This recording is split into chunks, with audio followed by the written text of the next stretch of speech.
September 22, 2017. INDIANAPNLIS. A new IUPUI study funded by the U.S. Department of Agriculture answers the long-debated agricultural question whether no-tillage alone is sufficient to prevent water pollution from nitrate. The answer is no. Researchers in the Department of Earth Sciences and the School of Science at IUPUI conducted a meta-analysis to compare runoff and leaching of nitrate from no-till and conventional tillage agricultural fields. Surface runoff and leaching are two major transportation pathways for nitrate to reach and pollute water. Due to its mobility and water solubility, nitrate has long been recognized as a widespread water pollutant. What we found is that no-till is not sufficient to improve water quality, said Lixin Wang, an assistant professor and corresponding author of the paper. In fact, we found that no-till increased nitrogen leaching. The study suggests that no-till needs to be complemented with other techniques, such as cover cropping and intercropping or rotation with perennial crops, to improve nitrate retention and water quality benefits. After studying concentration of nitrate amount per water volume unit and nitrate load, or total amount of nitrate, researchers found surface runoff from no-till fields to contain a similar nitrate load to surface runoff from conventional tillage fields. In contrast, nitrate load via leaching was greater with no-till fields than with conventional tillage fields. No-till leaves crop residue on the soil surface and limits soil disturbance, except for small slits to add fertilizer. An estimated 20% of all croplands in the U.S. are under no-till management.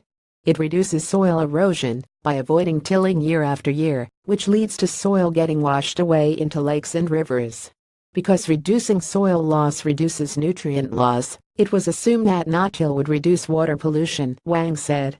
Overall, we found the adoption of no-till resulted in increased nitrate loss via leaching due to the frequent occurrence of macropores, such as those created by deadroots and earthworm burrows, in soils that have been under long-range no-tillage management, Wang said.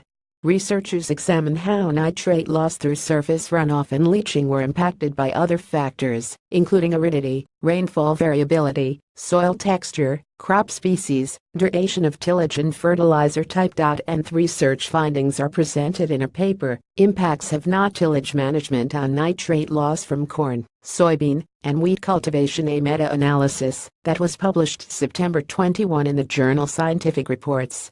The research presented is in collaboration with Pierre-André Jacinthe, the lead principal investigator of the USDA project, and a professor in the Department of Earth Sciences Lin Li, a professor in the Department of Earth Sciences Pam Martin, a professor in the Department of Earth Sciences, and Stefani D'Arianto, a postdoctoral researcher, who is the leading author of this paper.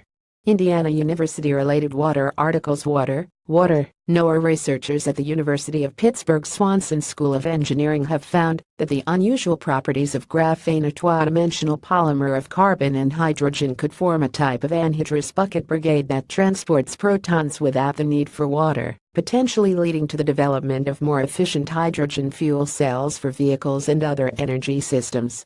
Advantage water. When water comes in for a landing on the common catalyst titanium oxide, it splits into hydroxyls just under half the time.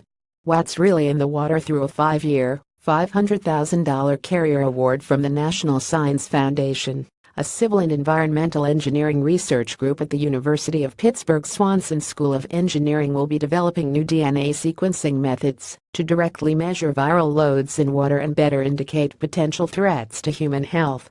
Current water news and events. We have handpicked the best science podcasts for 2017.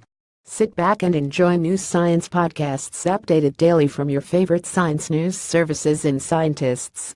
Now playing Radiolab. Oliver Sipple. One morning, Oliver Sipple went out for a walk.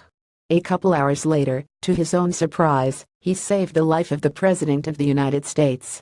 But in the days that followed, Sippel's split-second act of heroism turned into a rationale for making his personal life into political opportunity. What happens next makes us wonder what a moment, or a movement, or a whole society can demand of one person. And how much is too much? Your browser does not support the audio element. Now playing TED Radio. Our future consequences. From data collection to gene editing to AI, what we once considered science fiction is now becoming reality.